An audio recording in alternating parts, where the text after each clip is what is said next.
Hello everyone, अस्सलाम वालेकुम। मैं हूं हामिद बहलोल और आप देख रहे हैं IJS न्यूज़। और आज मैं जिस इशू के ऊपर आपसे मुखातिब हूं वो बहुत ही सेंसिटिव इशू है और इस वक्त पूरी दुनिया में उसके ऊपर डिस्कस हो रही है। इंटरनेशनल जरीदे, इंटरनेशनल मीडिया और स्पेशली चाइना और ये जो ब्लॉक है पाकिस्तान, चाइना और इंडिया, इसमें इसके ऊपर बहुत ज़्यादा डिस्कस की जा रही है। कोरोना वायरस ये एक ऐसा वायरस है जिससे खांसी और ज़ुकाम की वबा फैलती है और वो मौत का सबब बनती है। मैं आपको यहाँ पे एक बहुत ही अहम चीज़ बताता चलूँ, ये वाला वायरस पहली दफ़ा नमूदार नहीं हुआ। 2002 में भी ये वायरस चाइना में जो है इसने तबाही मचाई थी। 8,809 लोग इससे मुतासर हुए थे, जिनमें से 7,709 लोग जो हैं वो हलाक हो गए थे। ये बहुत ही डेंजरस चीज़ है।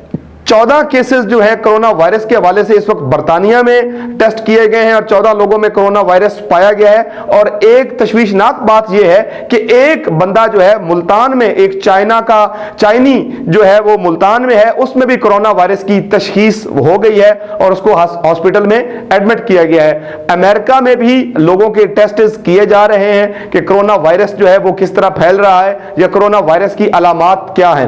कोरोना वायरस की अलामात ये हैं कि खांसी से ये शुरू होता है और ये निज़ाम तनफ़ुस जो है सांस को मुतासर करता है और इंसान का सांस जो है वो लेना मुश्किल हो जाता है और उसमें दिक्कत पैदा हो जाती है, जिस वजह से इंसान की मौत वाक़ हो जाती है।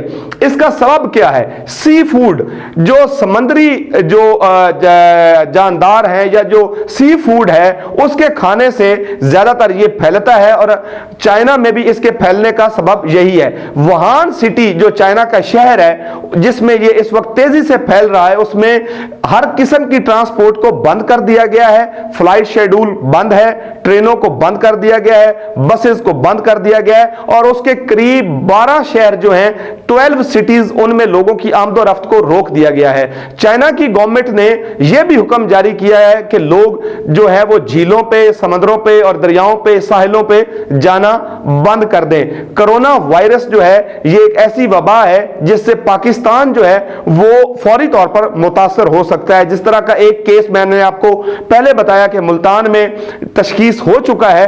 पाकिस्तान चूंकि बिल्कुल चाइना के साथ है और पाकिस्तानी स्टूडेंट्स जो हैं वो बहुत कसीर तादाद में चाइना में मौजूद हैं, जो मेडिकल फील्ड में अपनी स्टडी को कंप्लीट कर रहे हैं और बहुत दूसरे सब्जेक्ट्स जो हैं वो अपनी स्टडी कंप्लीट करने के लिए स्टूडेंट्स वहां पे गए हुए हैं। अगर वो मुतासर होते हैं और वापस आते हैं तो इसका यहां पे भी फैलने का शदीद खतरा है। इसलिए मेरी बहसियत जर्नलिस्ट गवर्नमेंट ऑफ पाकिस्तान से ये रिक्वेस्ट है कि हेल्थ इमरजेंसी अलर्ट की जाए और कोरोना वायरस जो है उसके हवाले से हिफाजती तदाबीर जो है उनसे अवाम को आगाह किया जाए और एक आगाही प्रोग्राम शुरू किया जाए। और आजकल हमारा जो नेशनल मीडिया है वो पॉलिटिक्स को डिस्कस करता हुआ दिखाई देता है, इत्तेहादी जमातों का गवर्नमेंट के साथ जो सलूक है उसके हवाले से डिस्कस करता हुआ दिखाई देता है। लेकिन किसी भी सेहतमंद मुआशरे में, किसी भी एक पढ़े लिखे मुआशरे में सबसे पहली जो प्रायोरिटी होती है वो हेल्थ होती है और उसके बाद एजुकेशन होती है।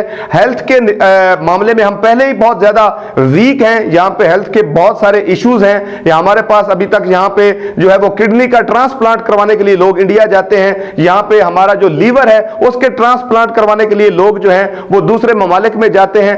तो इस मुल्क में हेल्थ की सिचुएशन पहले ही बहुत वीक है और अगर कोरोना वायरस पाकिस्तान में आ जाता है तो उसको कंट्रोल करने के लिए शायद मैं समझता हूं कि गवर्नमेंट जो है उसको बहुत टफ टाइम मिलेगा। जिस तरह यहां पे डेंगू वायरस आता है तो लोग खौफजदा हो जाते हैं, मच्छर उसके फैलने से लोगों की बहुत ज्यादा हलाकतें भी हुई हैं, लेकिन गवर्नमेंट ने उसके ऊपर कंट्रोल करने के लिए बहुत सारे प्रोग्राम्स जो हैं वो जारी किए, लोगों को अवेयर किया और उसको किसी हद तक हमने कंट्रोल किया। लेकिन कोरोना वायरस जो है ये एक बहुत ही शदीद और बहुत ही बुरी बीमारी है जिससे बड़ा तेजी से अमवात में इजाफा हो सकता है और इसको कंट्रोल करने के लिए मैं समझता हूं अभी तक मैंने किसी भी टॉक शो में यह नहीं देखा कि कोई इस किस्म का प्रोग्राम शुरू किया गया हो या कोई इस तरह की आगाही मुहिम शुरू की गई हो गवर्नमेंट ऑफ पाकिस्तान की तरफ से। तो मेरी हैसियत जर्नलिस्ट अपनी गवर्नमेंट से रिक्वेस्ट है, इमरान खान साहब से रिक्वेस्ट है और हेल्थ डिपार्टमेंट से यह रिक्वेस्ट है कि कोरोना वायरस से हम किस तरह बच सकते हैं या हमें किस किस्म की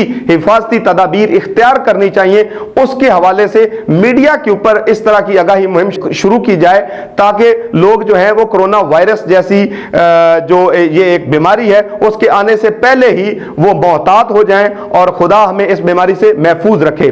सेकेंडली, मैं आपको एक लास्ट बात बता दूं, ये शायद कुछ लोगों को डाइजेस्ट ना हो, लेकिन यही है कि कुरान मजीद में और इस्लाम में जिन चीजों को हराम करार दिया गया है वो चीजें ही कोरोना वायरस का सबब बन रही हैं। अगर आप रिसर्च करें, और आज जो मैंने रिपोर्ट देखी है, ये जो मैंने रिसर्च की है, जिन चीजों को इस्लाम ने हलाल करार दिया है उनको खाने से कोरोना वायरस का कोई भी खतरा पैदा नहीं हो सकता, और जिन चीजों को इस्लाम ने हराम करार दिया है उन चीजों को खाने से कोरोना वायरस जो है वो पैदा होता है और वो फैलता है।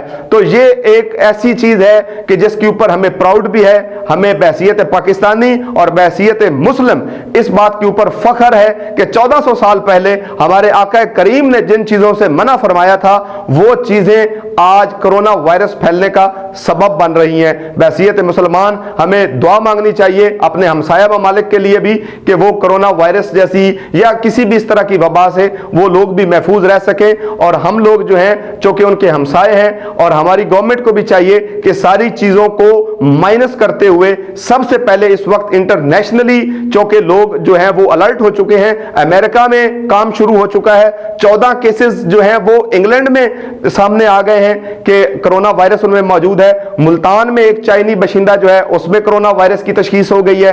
तो मेरी जो आज की बाइट है इसमें मैंने आज तो आपके साथ जो बात करनी थी वो इशू तो कोई और था, लेकिन चूंकि हेल्थ जो है वो मोस्ट इंपॉर्टेंट चीज है किसी भी मुआशरे के लिए, सेहतमंद मुआशरा जो है वही तरक्की कर सकता है, वही प्रोग्रेस कर सकता है। तो मैं हम्बल्डली अपनी गवर्नमेंट से और डिपार्टमेंट जो है हेल्थ डिपार्टमेंट उनसे रिक्वेस्ट करता हूं कि एक जो है वो इमरजेंसी नाफिज की जाए और एक आगाही मुहिम जो है वो शुरू की जाए ताकि जो लोग हैं वो समझ सकें कि कोरोना वायरस से हमने किस तरह बचना है। आज के लिए यही था। इंशाअल्लाह कल मैं आपके साथ जो इशू मैंने आज डिस्कस करना था वो मैं आपके साथ कल डिस्कस करूंगा। Thank you very much.